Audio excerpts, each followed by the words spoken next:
우리가 신명기 6장 전체를 보면요. 신명기 6장 전체에 아주 굉장히 유명한 말씀이 있습니다.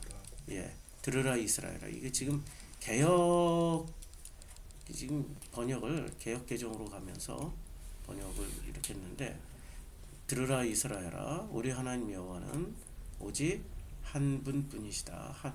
한 분 여호와시다. 그래서 너는 마음을 다하고 성품을 다하고 힘을 다하여 내 하나님 여호와를 사랑하라. 오늘날 내가 내게 명령하는 이 말씀을 마음에 새겨라. 요것을 뭐라고 말씀하고 있냐면요. 요것을 쉐마라고 합니다. 쉐마. 이렇게 이스라엘에서 태어나는 모든 자녀들은 어려서부터 요 말씀은 반드시 기억을 해야 되는 겁니다. 이렇게 다른 건 기억 못해도 요거는 태어나자마자 뱃속에서부터 시작해서 태어나자마자 다른 건 몰라도 이거는 반드시 암기를 해야 된다라고 하는 말씀이 6장 4절부터 6절입니다. 들으라 이스라엘아. 여기는 이스라엘아 들으라 그렇게 했는데 뭐 바꿔서 번역해도 돼요. 들으라 이스라엘아. 우리 하나님 여호와는 오직 한 분뿐이시다. 너는 마음을 다하고 성품을 다하고 힘을 다하여 내 하나님 여호와를 사랑하라. 오늘날 내가 내게 명하는 이 말씀을 너희들은 마음에 새겨라. 그래서 마음을 다하고 성품을 다하고 힘을 다하여 하나님 여호와를 사랑하라고 그랬는데 그 사랑을 어떻게 합니까? 이 사람들은 예, 이렇게 합니다. 그냥 그대로 그것을 손목에 매요. 성경을 손목에 매고 기호를 삼아요. 그리고 미간에 붙여서 표를 삼고 문설주와 바깥문에 기록을 합니다. 실제로 그런지 안 그런지 한번 찾아보자고요. 실제로 그런지 안 그런지를 찾아보면 자 유대인 현대 유대인 유대인들을 보면은 이미지를 한번 보자고요. 지금 이스라엘 사람들이 여기 있어요. 자, 이 사람들을 보세요. 요 꽃이 이렇게 여기 털을 놔두죠. 여기 바로 이 사람들이 변형 신명기의 말씀 변형 발전된 겁니다. 요 털을 꼭 길러요. 이렇게 길러가지고 이 사람들은 여기다 뭘 안 했는데 여기다 막 여러 가지로 꽈요. 성경 말씀들을 끈을 꽈가지고 붙여놓습니다. 자, 이게 유대인들의 관습. 어디 뭐 사진이 많이 나와 있는데 우리가 아르헨티나 유대인이나 미국에서 유대인들을 주이시들을 보면은 이 주이시들이 다 패턴이 있더라고요. 자, 이렇게 반드시 요 모자를 쓰고 옷을 입고 하는 어떤 패턴들이 있습니다. 자, 이걸 이제 다시 찾아볼게요. 제가 찾는 방식이 틀렸나 봅니다. 유대인의 절기 유대인의 뭐라고 그래야 되나 쉐마를 한번 찾아볼까요? 쉐마 교육 유대인의 쉐마 교육. 자, 아주 쉐마 유명하죠. 책 잃어버린 지상명령 쉐마도 나오고 이게 지금 아기 때부터 요 쉐마를 암기하는 요게 보나마나 신명기입니다. 신명기 6장 4절부터 6절입니다. 이거부터 암기를 시켜요. 이게 유대인들의 교육 방식입니다. 자, 그리고 이 쉐마를 굉장히 유명하죠. 그냥 유대인의 쉐마 교육, 쉐마 지도자 클릭. 쉐마는 사실은 유대인도 많이 써먹지만 이 한국 기독교가 더 많이 써먹어요. 왜냐하면 쉐마 교육을 통하여서 유대인들이 똑똑해졌다. 노벨상을 많이 탄다. 뭐 돈을 잘 번다. 이게 지금 교회마다 퍼져가지고 신앙교육이 아니라 잘 먹고 잘 사는 방식으로 쉐마가 변형돼요. 그래서 꼭 이거 보세요. 인성교육, 유대인의 쉐마 교육을 인성교육 노하우, 뭐 이렇게 쉐마 교육의 탁월함, 신명기 6장 4절이죠.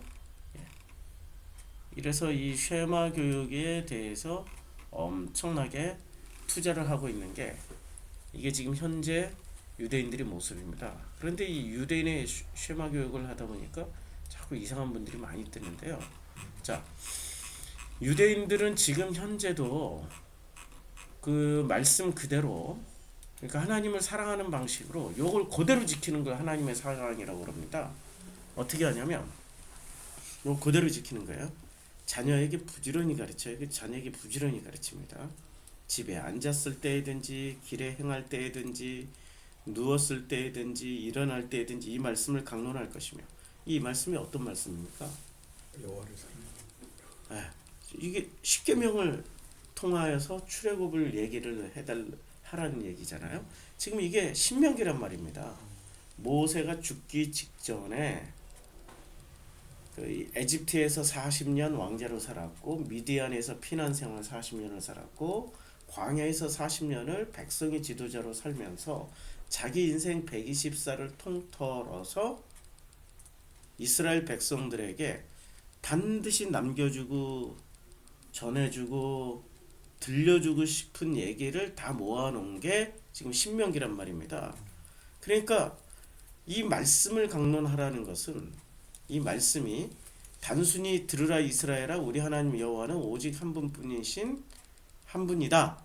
너는 마음을 다하고 성품을 다하고 힘을 다하여 내 하나님 여호와를 사랑하라.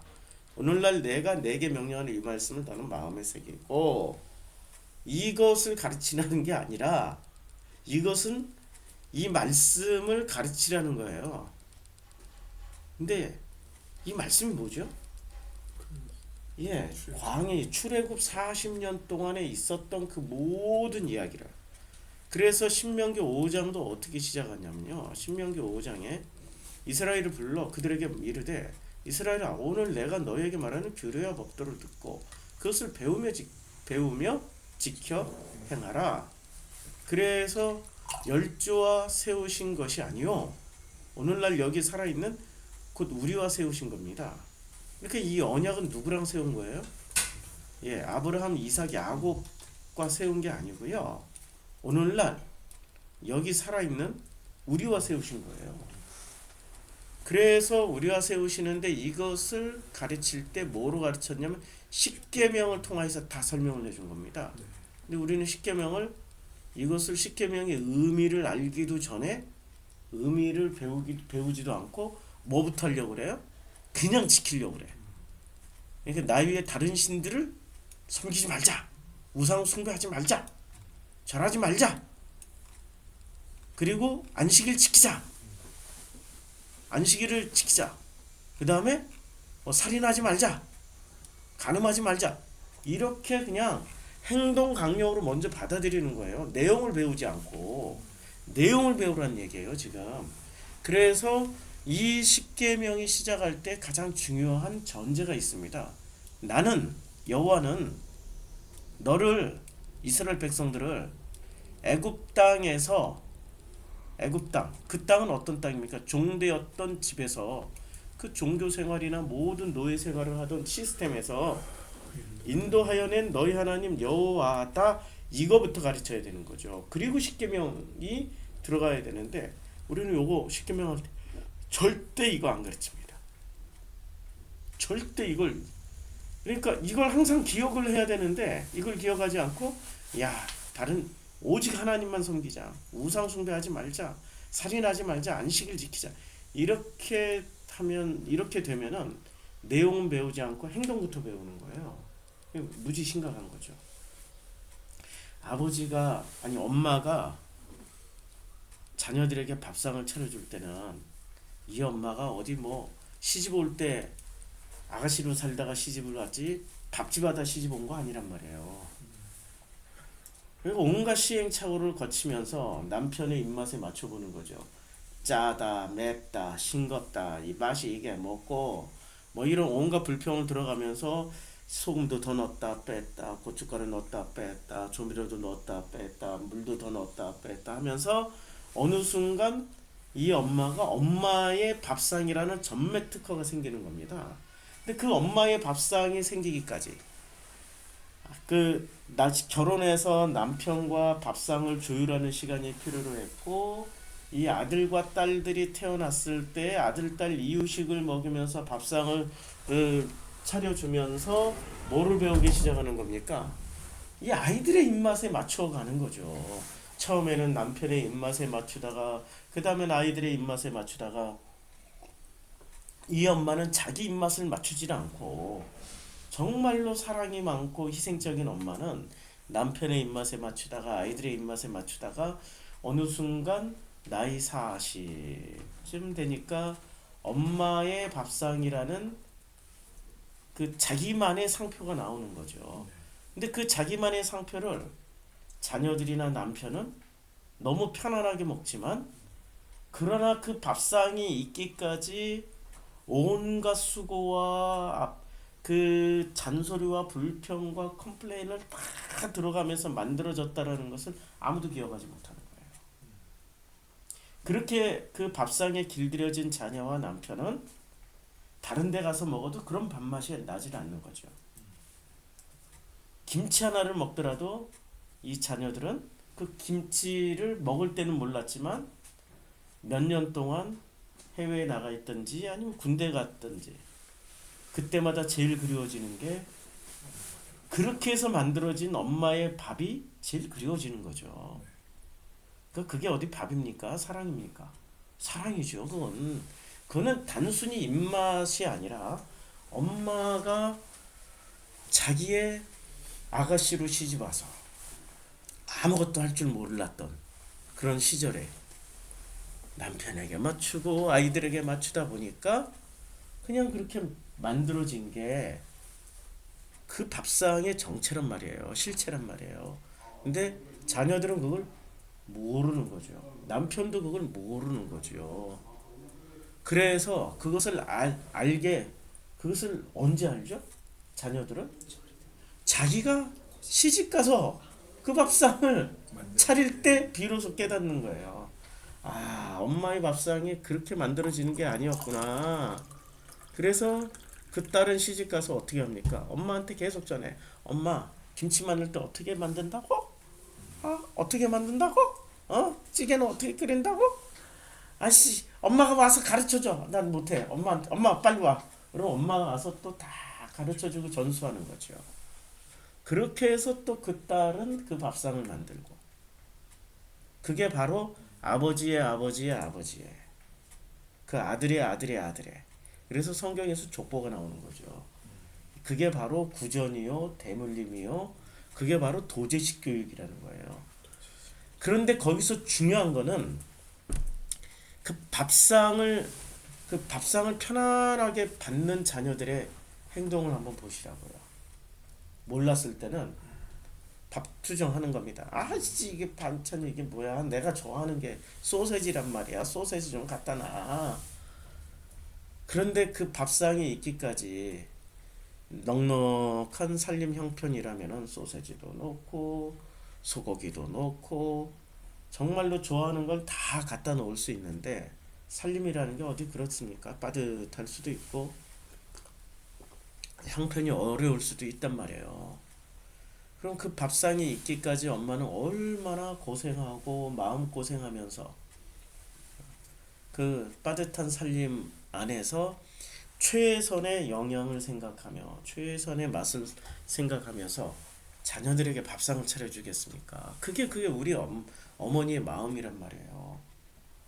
그러니까 그 밥상 안에 있는 밥이나 반찬이나 국물은 단순히 눈에 보여지는 것 이전에 거기에 녹아있는 엄청난 세월, 시간, 그 마음고생 그걸 읽어내면서 먹을 줄 아는 자녀가 될 때 그 엄마는 자녀들이 엄마 사랑해 소리 안 해도 그저 밥 한 끼 먹는 모습 속에서 행복을 감출 수가 없는 거죠.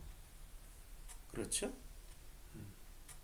그래서 자 모세가 말을 할 때 들으라 이스라엘아 라고 말을 할 때 들으라 이스라엘아 라고 말씀할 때 들으라 이스라엘아 우리 하나님 여호와는 오직 한 분뿐이시니 너는 마음을 다하고 성품을 다하고 힘을 다하여라는 말이 그 밥상에 차려진 그 한 끼의 의미를 마음에 새기면 되는 거예요. 이 밥상이 어떻게 해서 차려졌고 어떻게 자기만을 위해서 태어났을 때부터 20살이 될 때까지의 그 모든 전 과정을 이 엄마는 이 아이의 입맛에 맞춰서 만들어 놓은 거란 말이에요. 그러니 그런 밥상을 밖에 나가서 사 먹는다고 나오겠습니까? 밖에 나가서는 모든 사람들이 입맛에 맞춰 놓은 거지 자기 입맛에 맞춰 놓은 게 아니란 말이에요. 오직 자기에게만 맞춰 놓은 그 밥상을 어떻게 하라고요? 아이 맛있어 라고 먹어주지만 그러나 마음을 다하고 성품을 다하고 힘을 다한 게 누구예요? 어머니잖아요. 그 어머니처럼 어떻게 하라고요? 사랑하라고요. 그게 바로 마음에 새기는 거라고요. 그런데 그렇게 하지 않고 유대인들은 어떻게 해요? 그냥 손목에다 매. 실제로 손목에다 매. 그리고 기호를 삼아서 이마에다 붙이게 다녀. 실제로. 그리고 집 이 문설주와 바깥문에 다 기록해서 해놔. 심지어는 반지도 해서 반지에다 성경 넣어놓고 여기 이 구렛나루 여기다 구렛나루에다가 성경 말씀을 꽈가지고 머리카락에 성경 말씀을 같이 꽈서 붙이고 다니고 실제로 마음을 읽지 않고 뭐만 하고 다녀요? 예, 이렇게만 하고 다녀요. 그러면은 모세가 말씀하신 마음의 색이라고 하는 것을 잊어버리는 거죠. 자 보세요. 마음을 다하고 마음의 색이고 전부 다 마음의 문제로 말씀하고 있는데 이들은 뭐로 말하고 있어요? 행위의 문제로 삼아버려요. 했다 안 했다. 그리고 이렇게 안 하면 어떻게 해요?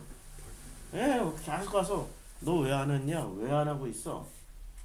지금 바리새인들이 예수를 했다 안 했다로 문제를 삼죠. 예수는 마음의 문제로 이 말씀을 하고 있는데 바리새들은 했다 안 했다의 문제로 문제를 삼고 있습니다. 자, 우리가 신명기 6장을 읽을 때 그러면 6장을 아직 이제 읽고 이제 6장을 이제 시작하는데 6장의 문제는 마음의 문제지 행위의 문제가 아니라는 거예요. 마음을 이해하고 그 밥상을 먹으면서 국물 하나가 전부 다 누구를 위해서 특화된 거예요? 나를 위해서 특화된 거예요. 그 김치 하나를 먹더라도 누구를 위해서 만들어진 거예요? 나를 위해서 만들어지고 나를 위해서 오랜 시간 동안 내 입맛에 짜면 짜다고 그러면 소금을 빼보고 맵다고 그러면 고춧가루를 좀 덜 넣고 싱겁다고 그러면 소금을 좀 더 넣어보고 너무 이게 그냥 너무너무 밋밋해 그러면 고춧가루를 더 넣어보고 이렇게 해서 넣었다 뺐다 누구한테요? 이 엄마는 누구한테 맞춰준 거예요? 나에게 맞춰준 거예요. 나라는 하나의 인격체가 이 세상을 살아갈 때 하나님은 바로 엄마와 같이 나라는 인생 내가 컴플레인을 할 때마다 하나님 세상이 너무 지겨워요 따분해요 그러면 하나님이 소금도 더 넣어주시고 하나님 너무 좋아요 이대로 더 유지됐으면 좋겠어요 그러면 그것을 계속 유지할 수 있게 해주는 거죠. 그런데 문제가 생기는 겁니다. 오늘 아침에 좀 늦게 나온 이유가 우리 제이킴 성도님이 밴드에 올린 글 다 읽고 나오느라고 그거 읽으니까 오늘 신명기 6장 설교 다 거기서 다 해놨더라고요. 이 아이가 게임에 빠져 있고 텔레비전에만 빠져 있고 아니면은 만화책에만 빠져 있는 거예요. 자기만의 세상에 빠져서 안 나오는 거예요. 나와야 이 현실을 살아간다라는 거는 친구도 만나고 친구도 사귀고 그 친구를 통해서 배울 것도 있고 어디에 모임에도 나가고 어디에 그 이벤트에도 참여하고 학교도 가고 두루두루 현실을 살아가야 되는데 두루두루 현실을 살지 않고 자기만의 공간 속에 확 박혀가지고 히치코모리가 돼 있는 거예요. 히치코모리는 다는 모르죠. 골방에 처박혀서 절대로 밖으로 나오지 않는 골방족이라고 해야 되나요? 그리고 모든 세상과 단절을 시켜버려요. 자기만의 세상에. 그래서 방 안에 들어가면 쓰레기가 수북하고 냄새가 이제 엄마 얼굴도 안 보려고 그래. 근데 밥은 어떻게 차려는 밥을 밖에다 차려놓으면은 그냥 엄마가 나갔을 때 혼자 집안에 아무도 없을 때 혼자 나가서 얼른 먹고 다시 들어와서 자기 방문장 걸어 잠그고 하루 종일 그 방 안에서 뭘 하는지를 몰라. 그러면 엄마는 마음이 어떨까요? 이 아이는 자기가 잘 산다고 생각하는 거야. 그렇게 믿고 있어. 그런데 그건 누가 봐도 잘 사는 게 아니야. 그러면 엄마는 그 아이가 잘 살게 하기 위해서 어떻게 해야 될까요? 여하튼 간에 밖으로 끄집어내야 되는 거죠. 친구를 만나게 해야 되는 거죠. 그렇지만 이 아이가 지금 그 생활을 밖으로 갑자기 끄집어내면 혼란이 오고 쇼크가 오고 이 세상 살 용기가 없어서 자살할지도 모르니까 그냥 지켜보면서 아이가 해달라는 대로 해주지만 마음은 어때요? 아이는 천국을 살지 몰라도 이 엄마는 지옥을 사는 거죠. 사랑이 어디 천국만 있습니까? 진짜 사랑하면 지옥도 살아가게 되는 거예요. 우리는 완전이라는 것에 꽂혀가지고 완전하다. 거기에 꽂혀가지고 완전하면 천국만 생각하는 거예요. 아니에요. 진짜로 사랑하면 천국도 살 수 있고 지옥도 살 수 있단 말이에요. 좀 약하면은 아이가 그 어렸을 때는 장난감에 꽂히잖아요. 그럼 장난감 사달라면 사줄 수 있어요. 돈이 무한정 많으면 다 사줄 수 있어요. 근데 무한정 많으면 다 사줄 수 있고 무한정 많으면 몽땅 다 해줄 수 있어요. 그런데 돈이 많다고 해서 무한정 사달라는 거 다 사줄 수가 없어요. 이 아이가 맨날 사달라는 게 독국물만 사달라고 그래. 사줄 수 있어요? 돈이 무한정 많다고 그래도 못 사줘요. 이 아이가 사달라는 거 화약만 사달라고 그래. 좀 더 센 화약, 좀 더 센 폭발물 사줄 수가 없는 거죠. 이럴 때는 실랑이를 해야 되는 거죠. 아이를 설득해야 되고. 근데 이 아이는 뭐에 꽂혔는지 이 폭발하는 아름다움에 꽂혀버린 거야. 맨날 폭발 실험하고 폭탄 실험하고 이 아이가 가끔 그런 애들 있잖아요. 뭔가 확 터지는 것에 쾌감을 느껴가지고 그걸 다 사줄 수가 없는 거죠. 그런데 이 아이를 그러나 안 사주면 또 이 아이가 죽을 것 같고 이 아이가 삐뚤어질 것 같고 더 나쁘게 될 것 같고 사주긴 사주되 언제나 실랑이 하면서 사주죠. 이게 마지막이야. 꼭 벗어나야 돼. 이것만이야. 꼭 벗어나야 돼. 나는 네가 벗어날 줄로 믿어. 안 사줄 수는 없어. 사줘. 근데 아이가 다행히 성장해서 어떤 결핍이 세워지면 폭발물에서 꽃으로 바뀔 수도 있고 아니면 좀 더 좋은 보편 타당한 것으로 옮겨갈 수 있는 거죠. 근데 일평생 폭발물만 연구해. 그리고 그걸로 전문가가 돼서 인류사에 이바지한다더라. 이러면 얼마나 좋아. 근데 극단적으로 나오죠. 폭발물 연구하다가 시치코모리가 돼서 골방에 들어가고 그리고 골방에서 유나바머처럼 폭발물을 우편으로 발송해서 결국에 많은 사람을 죽였더라. 참 이런 것까지 엄마는 다 염려하면서 아이들의 미래를 생각하면서 가르친단 말이에요. 하나님과 우리와의 관계가 그거예요. 우리가 선택하는 게 언제나 100% 오를 수가 없어요. 100% 오를 수가 없기 때문에 언제나 하나님이 우리 나에게 개입을 하세요. 그 개입하는 것을 성경은 우리라고 그래요. 우리가 된 거예요. 그래서 삼위일체가 좋게 말해서는 삼위일체고 삼위일체라는 것을 좀 지금 우리식으로 해석을 하면은 세 분이 한 팀이 되어서 또 한 몸이고 한 분이시고 또 각자 인격이 되어서 서로 간섭하고 개입한다는 거죠. 우리는 100% 자유를 꿈꿔요. 100% 자유. 있을 수 있을까요? 왜냐면 나란 존재가 100%가 아니기 때문에 100% 자유를 누리라고 하면은 뭐를 누릴까요? 내 속에 있는 선악 지식으로 100% 자유를 누리는 걸 그걸 100%라고 생각하는 거죠. 아니거든요. 선악 지식으로만 가다가는 반드시 죽으리라는 하나님의 그 말씀을 기억하셔야죠. 반드시 죽어요. 그런데 3장에서는 반드시 결단코 죽지 않는다고 그랬어요. 자기 선악 지식으로 그냥 놔두면 결단코 선악 지식은 절대 안 죽어요. 그것 때문에 반드시 죽게 되는 거죠. 그렇죠? 그러니까 우리는 어떻게 해야 돼요? 나라는 인격체 혼자 살면 안 돼요. 우리가 되어서 한 팀이 되어서 살아가야 되는 거죠. 그게 바로 하나님과 내가 한 몸 되었다라는 뜻이거든요.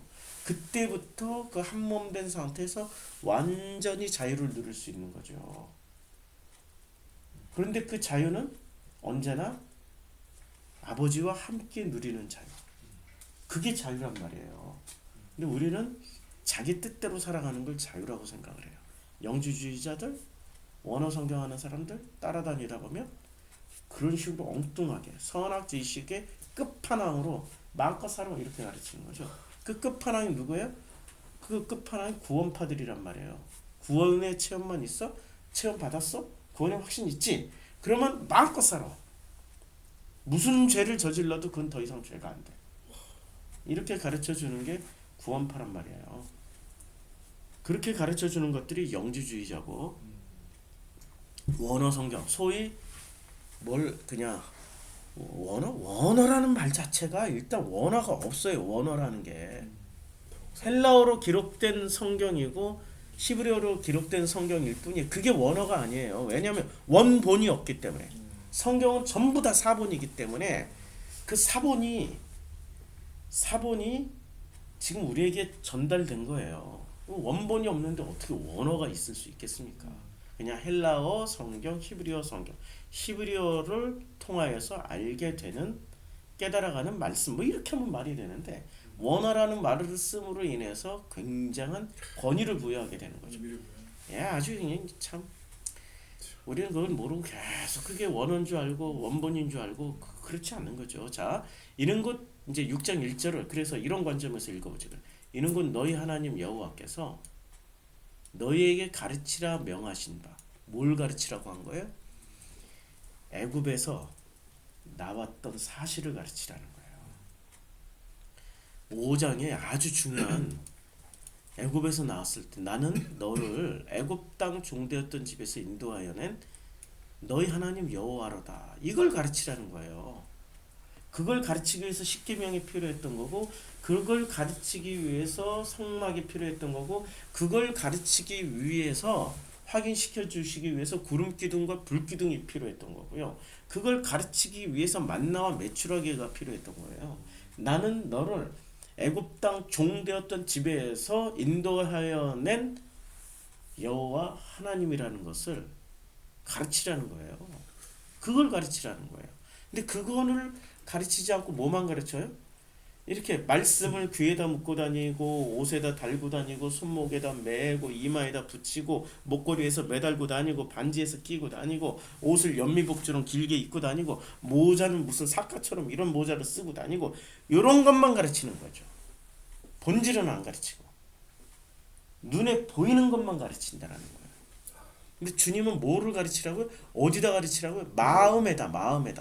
마음을 다하고 마음에 새기고 마음을 다하고 마음에 새기라고 말씀하고 있단 말이에요. 자, 신명기 6장 1절 한번 보자고요. 신명기 6장 1절에 보면 이제 6장 1절부터 자, 이제 가르치라. 법도와 규례라고 말씀하고 있는데 자, 신명기 시작을 보면은 신명기 1장에서부터 이스라엘에게 선포한 말씀이다. 그 다음에 2장 그리고 세일산을 두루두루 다니면서 또 백성에게 명하여 이르기를 그리고 3장 이제 바산 왕 오기 그리고 헤스본의 아모리 족속의 왕 시온에게 같이 행한 것을 행할 것이다. 그리고 4장에 와서는 규례와 법도를 듣고 준행하라. 그리고 여호와 하나님의 명령이다. 규례와 법도가 굉장히 많이 나오죠. 규례와 법도를 너에게 가르쳤나니 그리고 그 규례와 이 모든 규례를 듣고 이르기를 이게 전부 다 규례예요. 규례와 법도가. 그러면 이 규례와 법도가 율법입니까? 아니면은 이 규례와 법도를 그 나는 너를 애굽 땅 종되었던 집에서 인도하여 낸 내 하나님 여호와를 설명하기 위한 규례와 법도입니까? 여호와 설명하기. 설명하기 위한 규례와 법도인데 지금 예수님 당시의 바리새인들과 유대인들은 그 애굽 땅 종되었던 집에서 인도하여 낸 이스라엘의 하나님 여호와를 가르칩니까? 아니면 규례와 법도만 가르칩니까? 우리가 여기에 다 속아 넘어간다니까요. 규례와 법도만 가르치면은 다 되는 줄 알아요. 규례와 법도의 내용물을 가르치라고요. 내용물. 규례와 법도의 내용물은 뭐예요? 명령하신 내용물은 뭐예요? 그럼 예수만 가르치면 된다고 생각해서 예수의 내용물을 가르쳐야 되는데 예수를 무조건 믿어. 내용물은 모른 채 그냥 예수 믿습니다. 믿습니다 하다 보니까 예수는 하나도 몰라. 뭐를 믿어야 되지? 그냥 예수 믿어.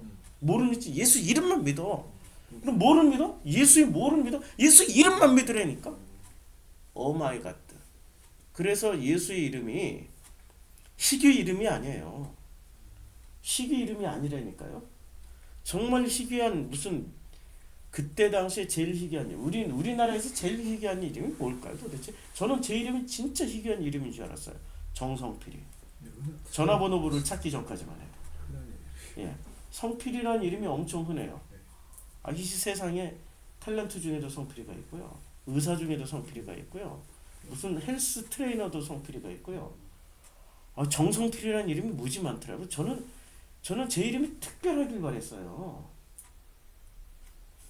만약에 그런데 후대가 이거 예예요. 예. 정말로 후대가 정성필을 믿습니다 해버리는 거예요. 근데 정성필의 내용물을 모르고 2019년도에 프로슈코마이 교회에서 목회하고 있는 정성필의 내용물은 하나도 모르고 신명기를 강의하고 있는 정성필이 어떤 내용으로 신명기를 강의를 했는지 내용물을 하나도 모른 채 정성필만 믿습니다 하다 보면 의사 정성필을 믿어야 될지 믿는 건지 트레이너 정성필을 믿는 건지 아니면 공무원 정성필을 믿는 건지 골프 선수도 있더라고요. 골프 선수 정성필을 믿는 건지 뭐를 이래요. 그래서 예수가 그때 당시에는 철수와 영희처럼 영어 이름 중에 미국에서 제일 흔한 이름이 뭐죠? 제임스. 예, 제임스 제인이잖아요. 예, 존 앤 제인. 그래서 영화 제목도 있잖아요. 존 앤 제인이라고. 브래드 피트 나오고 누구죠? 뭐 졸라가 나오는. 안젤리나 졸라가 나오는 그 영화 존 앤 제인이에요. 제목이. 이게 미국의 흔한 남자와 여자이라고. 그래서 흔한 남자와 여자가 어떻게 살아가는지를 보여주는. 모양새는 스파이지만 둘 다 어떻게 졸라 싸우는 모습으로. 나 죽기 살기로 싸워요. 둘이 죽기 살기로 싸우는 모습으로. 존 앤 제인을 과 같은 이름이 예수란 말이에요. 너무나도 흔한 이름이 예수였어요. 그래서 그 예수의 내용물을 알으라고 하는 거지 예수 이름 믿으라고 지금 이 이름을 예수라고 지어놓은 게 아니란 말이에요. 이름을 믿지 말고 뭐를 믿으라고요? 이름에 담겨있는 그 내용을 알 때 그 이름을 믿으면 효과가 있는 거죠. 근데 내용물도 모른 채 이름만 믿으면 그게 나사렛의 예수인지 베들레헴의 예수인지 예루살렘의 예수인지 그게 갈릴리의 예수인지 저 사마리아의 예수인지 아무도 모를 일이잖아요. 우리는 그런 식으로 가르쳐 왔고 무조건 믿었어요. 그래서 신명기를 어떻게 이해를 해요? 명령과 규례와 법도라 이러니까 무조건 믿어! 무조건 행해! 이런 식이 돼버리는 거죠. 아니에요. 내용물을 알아야 행동을 할 거 아니에요. 내용물을 알아야 마음에 새길 거 아니에요. 내용물을 알아야 마음에 품게 될 거 아니에요. 그치요? 네. 마음을 다하고 마음에 새기는 거는 그 내용물을 알아야 된단 말이에요. 근데 그 내용물의 핵심 구절이 뭐라고요? 나는 너를 애굽 종되었던 집에서 인도하여 낸 여호와 하나님이다. 그게 바로 내용물이란 말이에요. 애굽 땅 종되었던 집에서. 그럼 우리는 이것을 이제 어떻게 알아들어요? 애굽 땅 종되었던 집을 어떻게 해석을 하게 되는 거죠? 애굽 땅 종되었던 집이 뭐죠? 그게 바로 선악 지식에서 생명으로 가르치기 위해서 애굽 땅 종되었던 집, 선악 지식에서 끄집어내서 이제는 너의 마음을 선악 지식으로 채우는 게 아니라 생명으로 가득히 채울 여호와 하나님이라는 걸 기억하라는 거예요. 그 내용으로 가르치라는 거예요. 그럼 선악 지식에서 생명으로 건너가기 위해서 지금 하나님이 광야에서 뭐로 가르쳐요? 일단 십계명을 주셔서 가르치죠. 성막을 통해서 가르치시죠. 만나 메추라기를 통해서 가르치시죠. 구름 기둥과 불 기둥으로 가르치시는 거죠. 그리고 아말렉이나 미디안이나 바사랑 옥화 이런 전쟁을 통해서 가르치는 거죠. 백성들의 배신을 통해서 가르치는 거죠. 백성들과의 관계 속에서 마음 아프고 속상한 아버지의 모습을 통해서 가르치는 거죠. 아버지는 정말로 좋은 밥상으로 이 부모는 정말로 좋은 밥상으로 가르치고 먹이고 섬기고 싶은데 이들이 꼭 불평불만을 하는 거죠. 진짜 밥상 차려놨더니 이 밥상에 아니 이게 밥상이 이게 뭐예요? 고기도 없잖아요. 만나와 아니 부추와 마늘과 파도 없잖아요. 아유 짜증나. 이런 자식을 지금 아버지는 모든 마음과 모든 것을 통해서 그 자식에게 맞추면서 맞춤형 교육을 지금 하고 있는 데가 어디예요? 그게 광야예요. 그게 우리 인생살이란 말이에요. 그래서 모세의 인생이 40년 끊어진 거죠. 애굽에서 40년은 애굽에서의 전생에 자기 인생 전체. 피난 생활 40년? 그게 모세의 인생 전체. 광야에서 40년? 모세의 인생 전체예요. 자, 애굽에서 왕제로 살았을 때 40년. 얼마나 40년 동안 잘 배우고 잘 누리고 살았어요? 미디안 제사장의 딸. 이름이 뭡니까? 예? 십보라에게 장가 갔을 때 왕자 40년 동안 왕자로 살았던 것이 소용이 있었습니까? 깡그리 무시당하죠. 과거를 잊고 사는 거죠. 그리고 깡그리 무시당한 채로 그냥 초라한 목동으로 살아가는 거죠. 그러다가 하나님을 만난 이후부터 광야 40년을 사는데 이 광야 40년 동안에는 뭐가 녹아 있는 거예요? 그러니까 이 세속적인 제사장의 딸, 제사장의 사유가 되어서 제사장 장인하고 살 때는 애굽에서의 이집트 왕자로 살았던 40년을 깡그리 무시당했어요. 그런데 하나님을 만나는 순간부터 이집트 왕자의 40년, 그 다음에 십보라와 살았던 40년이 어떻게 된 겁니까? 무시당했어요? 아니, 그것을 재해석을 통해서 완전히 거듭난 거예요. 그래서 그것을 통해서 광야 40년을 살아낼 힘과 용기와 지혜가 다 갖춰진 거죠.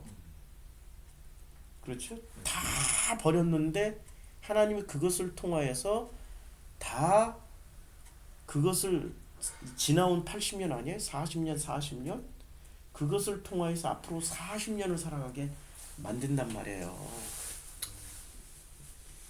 그래서 재해석을 하는데 방해를 하는 사람들이 오죠. 민수기를 그래서 들어야 돼요. 민수기에 누가 와서 방해를 해요? 장인 이드로가 와가지고 이드로의 시스템을 탁 심어놨습니다. 그리고 이드로가 누구를 데려와요? 자기 마누라 십보라를 탁 데려옵니다. 자기 딸 이드로의 딸, 모세의 아내였던 십보라를 딱 데리고 와요. 그리고 모세를 컨트롤하려고 그래요. 자네 그렇게 살면 안 돼. 내가 가르쳐주는 대로 살아야 돼. 이게 민수기 아니에요. 딱 붙어 있는 거죠. 그 장인이 백부장 천부장 세우라. 그 얘기 그 시스템 그대로. 그게 그래서 광야 40년 내내 하나님의 시스템과 이 이드로의 시스템이 충돌을 일으켜요. 그리고 가나안 땅 들어가서도 그 시스템이 남아 있어요. 이드로의 시스템이 그대로 남아 있어요. 그러니까 그래서 지금 모세는 깨달은 거죠. 아, 이게 행위로는 안 되는구나. 마음판이 바뀌어야 되는 거구나. 그래서 마음을 강조하고 있는 거예요. 마음을 다하고 마음에 새기고, 마음을 다하고 마음에 새기라고 지금 말씀하고 있는데, 요게 이제 자 4장의 마음이, 그러면 이 마음까지 우리가 살피고 가죠. 지금 벌써 40분이네. 자, 마음을 다하고 레바브입니다. 이게 레바브인데 어디서부터 나오냐면은 이 마음의 문제가, 일단 신명기에 보면은 이 마음이란 단어가 제일 많이 쓰여진 데가 어딘지 한번 찾아보자고요. 자, 창세기에 3번, 출애굽기에 1번, 레위기에 1번, 2번, 3번, 그 다음에 민수기에 1번, 신명기에 이렇게 많이 나와요. 마음에 신명기에 이렇게 많이 나오는 것. 자, 그러면은 이 레바브가 창세기에 나오는 것부터 찾아봐. 그가 나더러 이는 내 누이라고 하지 아니하였나이까 그 여인도 그는 내 오라비라 하였사오니 나는 온전한 마음과 깨끗한 손으로 이렇게 하였나이다. 그러니까 온전한 마음과 깨끗한 손으로 이렇게 하였나이다. 이게 이집트에 갔을 때 아마 이야기였을 것 같아요. 6절에도 나와요. 하나님은 꿈에 또 그에게 이르시되 내가 온전한 마음으로 이렇게 한 줄을 나도 알았으므로 너를 막아 내게 범죄하지 않게 하였나니 여인에게 가까이 못하게 함이 이까닭이라. 그러니까 지금 온전한 마음으로 했으니 하나님이 꿈에서 나타나서 그냥 탁 레아와 동침을 못하게 만든 거죠. 누가? 바로가. 만약에 바로가, 아니 레아가 아니라 지금 사라. 자꾸 제가 헷갈리네. 이 사라랑 동침을 하게 되면 큰일 나죠. 그러면 아브라함의 씨가 아니라 누구의 씨로? 바로의 씨가 되어버리는 거죠. 하나님도 급한 거죠. 그러니까 꿈에서 나타나가지고 막아버리는 거예요. 이건 농담이고. 결국에는 무슨 마음에, 자, 라반이 야곱의 길이 된 내게 알리지 아니하고, 요게 레바브예요. 그러니까 라반이 야곱의 길이 돼 내게 마음으로, 이제 뭐를 알리지 않은 거예요? 마음을. 그러니까 여기 알리지 아니하고가 안 알렸다라는 거죠. 한마디로 마음을 속인 사람이에요. 아, 대단한 사람이죠. 라반은 둘 다 서로 마음 문제예요. 혹이 백성이 도망한 것을 애굽 왕에게 구하며 바로와 그 신하와 백성에게 대하여 마음이 변하여 가로되, 마음이 바뀌면 어떻게 돼요? 출애굽하는 거예요. 마음이 안 바뀌면 출애굽 안 하는 거예요. 자, 이제 출애굽 딱 한 번 나오는 게 이게 이거예요. 출애굽기에서 마음이 레바브가 레위기에 3번 나와요. 나는 내 형제를 마음으로 미워하지 말며. 마음으로 미워하는 게 그 너희 남은 자들에겐 그 대적의 땅에서 내가 그들의 마음으로 약하게 하리니.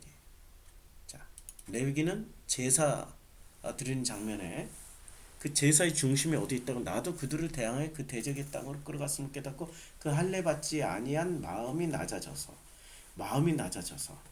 그래서 그 죄악의 형벌을 순히 받으며. 이 다음 구절이 궁금해져요. 내가 야곱과 맺은 내 언약과 이삭과 맺은 내 언약을 생각하며 아브라함과 맺은 내 언약을 생각. 이게 광야에서 이루어지는 거죠. 그 땅을 권고하리, 그 땅을 주겠다는 얘기예요. 기억하겠다. I remember, 그러니까 주겠다는 거죠. 그러니까 어떻게 돼? 마음이 바뀌면 하나님이 그 맺은 언약을 기억하여서 그 땅을 너에게 줄 것이다 라는 말씀을 하고 계시는 거죠. 자, 그러니까 마음이 바뀌어야 되는 거예요. 민수기에 딱 한 번 나와요. 15장 39절. 이 술이에요? 숲이에요? 술이네. 예. 술. 이 술은, 아유, 이게 단어가 이게 프린지. 이게 우리말에도 이게 찌찌트라고 꽃, 날개. 그러니까 꽃술 같은 그런 거네. 예. 이 술은 너희로 보고 여호와의 모든 계명을 기억하여 준행하고 너희로 방종케 하는 자기의 마음과 눈의 욕심을 쫓지 않게 하기 위함이다. 이 전 구절을 보자. 이스라엘 자손에게 명하여 예 그대로 예예예 술 이거네 이거 맞아 그러니까 이게 술이었어. 아 그게 찌찌트네. 그 술을 그러니까 이걸 만든 목적이 뭐예요? 그걸 만든 목적이 기억. 예 모든 계명을 기억하고 준행하여 마음과 눈의 욕심을 쫓지 않게. 그러니까 그 애굽에서 인도하여낸 여호와를 기억하라는 말씀이에요. 마음에 자 이제 신명기 1장부터 나오기 시작합니다. 이 레바브가 마음에 우리가 어디로 갈 거? 이걸 우리로 번역했네. 우리 마음이 어디로 갈까? 마음이 어디로 갈고? 우리의 형제들이 우리로 낙심하여 말하기를 그 백성은 우리보다 장대하여 성읍은 크고. 그러니까 그 신명기에서 봤을 때 그 가나안 땅을 보고 우리 마음이 흔들리기 시작하는 거죠. 그걸 우리라고 그냥 번역해 버렸으면 우리가 어떻게 알아? 헤스본 왕 시온이 우리의 통과하기를 허락지 아니하였으니 이는 너희 하나님 여호와께서 그를 내 손에 붙이시려고 그 성품을 완강하게 하시고 그 마음을 강팍하게 하신 거죠. 마음을 강팍하게 하신 분이 누구세요? 여호와예요. 왜 강팍하게 했을까요? 왜 강팍하게 했을까? 왜 바로의 마음을 강팍하게 했을까? 바로의 마음이 강팍할수록 애굽에서 나올 사람들이 있는 거죠. 바로가 마음이 강팍하지 않고 이스라엘 백성에게 끝까지 엄청 잘해주면 안 나가겠네. 아무도 안 나오죠. 예. 아니 기존교회 당회장님이 강팍해질수록 나오죠. 예, 나오는 거죠. 아이씨 교회가 왜 있다 야 하고 떠나는 거죠. 맞아요. 예. 출애굽 하는 거죠. 맞아요. 예. 마찬가지 논리죠. 예. 부모가 강팍할수록 애들은 가출해요. 네, 맞아요. 예. 그런 거죠. 예. 그러니까 예, 마음이 바뀌는 거는 누군가가 강팍하면 마음이 바뀌어요. 아니 우리 교회는 내가 강팍하지 않은데. 아, 주여 진짜. 그런데 강팍할수록 떠나고자 하는 사람들이 있고 강팍할수록 안 떠나는 사람들이 있죠. 보세요. 출애굽기를 보면 엄청 강팍해요. 그래서 어떻게 해요? 무거운 짐을 주고요. 지고 괴롭게 하고 그리고 학대를 엄청 심하게 해요. 그래서 그 이스라엘 엄하게 해요. 엄하게 하고 생활을 괴롭게 하고요. 그리고 역사가 다 엄했어요. 아주 엄하게. 그리고 아들까지 죽여요. 아들까지 죽여서 그 남자여든 죽이고 아들들은 다 죽여요. 그런데 이럴수록 어떻게 해요? 학대를 받을수록 더 번성해요. 창성해져요. 참. 그러니까 끝까지 노예 근성으로 버티고 그것을 행복으로 알고 사는 사람들이 있고 나오는 사람이 있어요. 나오는 사람은 누구예요? 출애굽하는 사람들이 그들이 요한복음 10장에서 말하는 선한 목자를 따르는 진짜 양이에요. 그래서 양은 그의 음성을 듣나니 그가 자기의 이름을 각각 불러 인도해낼 때 나오는 사람들이 그가 바로 자기 양이에요. 자기 양. 아버지의 양들이에요. 아버지의 자녀들이에요. 근데 죽기까지 안 나와.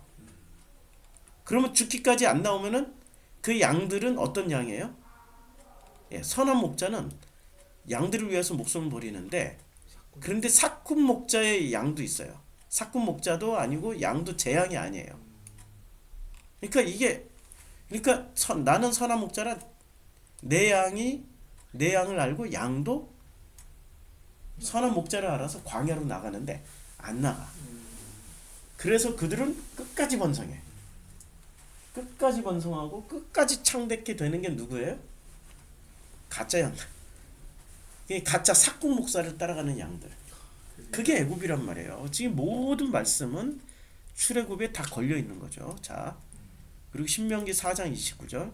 그러나 내가 거기서 내 하나님 여호와를 구하게 되리니 만일 마음을 다하고 성품을 다하여 그를 구하면 어떻게 돼요? 만나요. 그러니까 하나님 여호와를 만나는 건 뭐를 다해야 돼요? 마음. 마음을 다해야 되는 거죠. 근데 이 마음을 알기까지 얼마나 어려워요. 자녀들은 이렇게 생각한다고. 아니 엄마가 좀 더 우아하고 멋지고 세련되게 얘기했으면 좋겠다. 언제 그런 생각을 많이 했어? 사춘기 때. 어렸을 땐 그런 생각 별로 안 하는데 사춘기만 되면 이상하게. 아니 슬슬 열받아서 사춘기만 되면은 요것들이 꼭 엄마가 이웃집 엄마랑 비교를 해요.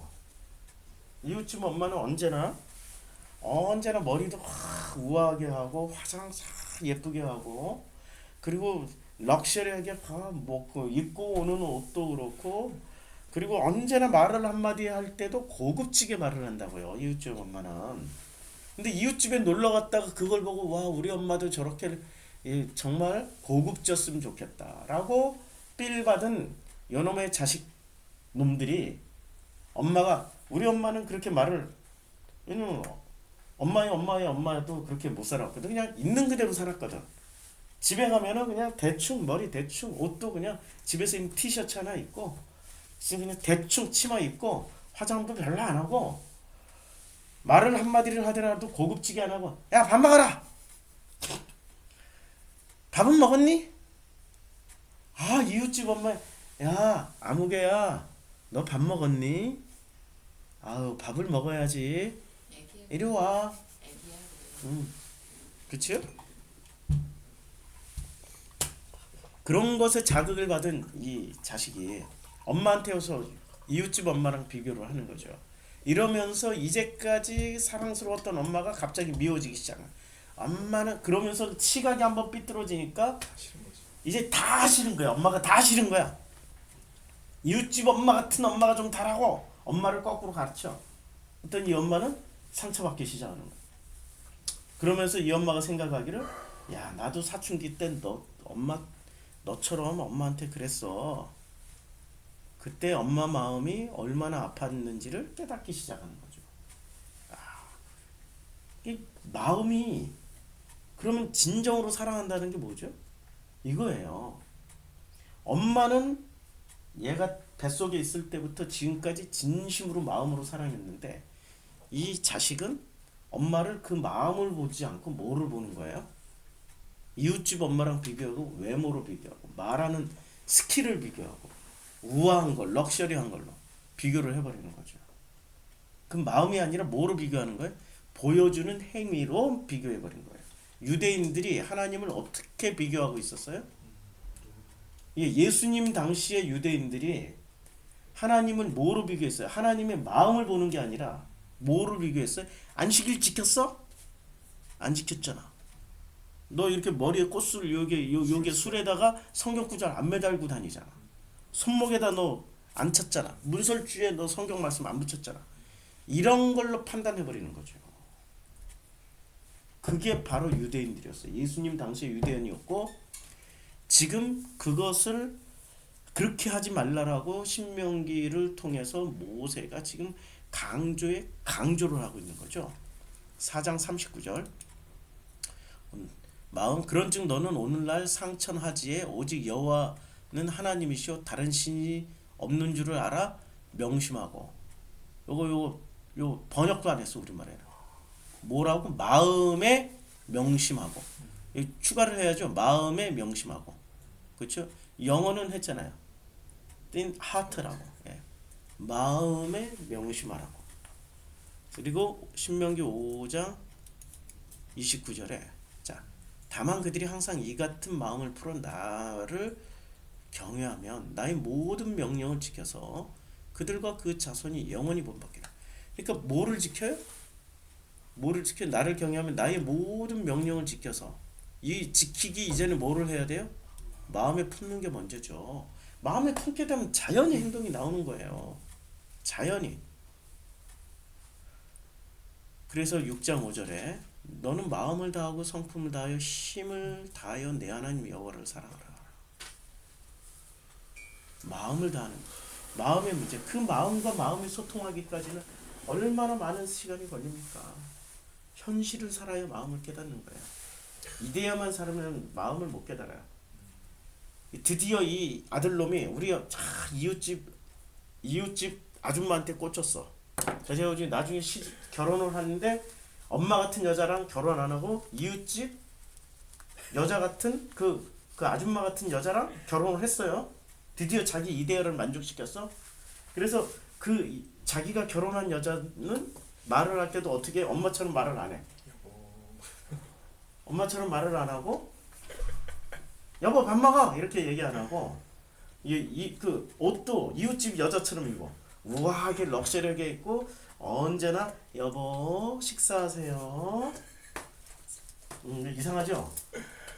이런 여자랑 평생 살면 행복할 줄 알았는데 똑같아. 오히려 더 답답해. 저 사람의 속이 뭔지를 모르는 거야.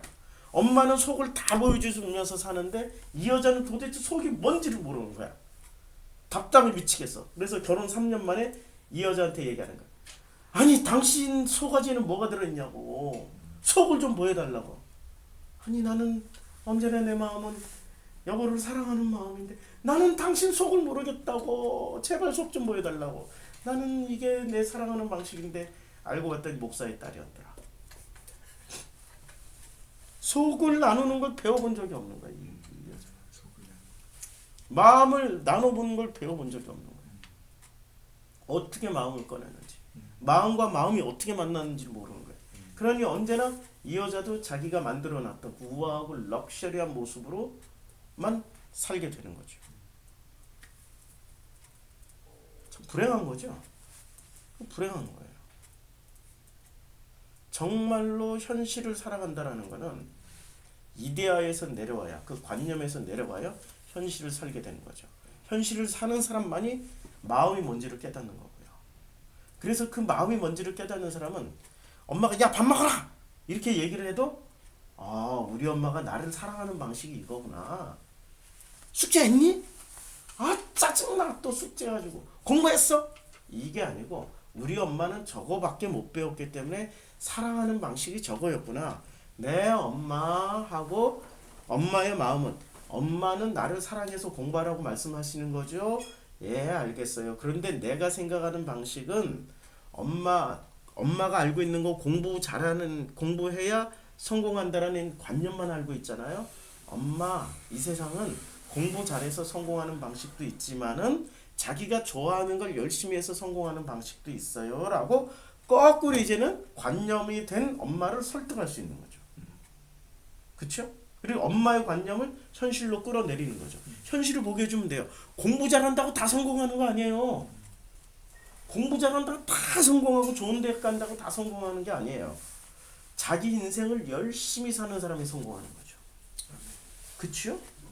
그것을 가르쳐주는 게 또한 자식일 수도 있게 되는 거죠. 그래서 마음과 마음이 통하면은 엄마도 자식을 통해서 배우고 자식은 엄마를 통해서 배우게 된단 말입니다. 그래서 마음의 문제를 얘기를 하는 거예요. 드디어 신명기에 마음을 다하고 이제 이 마음에 대해서 내일은 더 나누겠습니다. 마음 벌써 1시간 다 됐네. 오늘은 여기까지 하고 내일은 마음이 뭔지를 좀 더 깊이 나누는 시간을 갖겠습니다. 기도.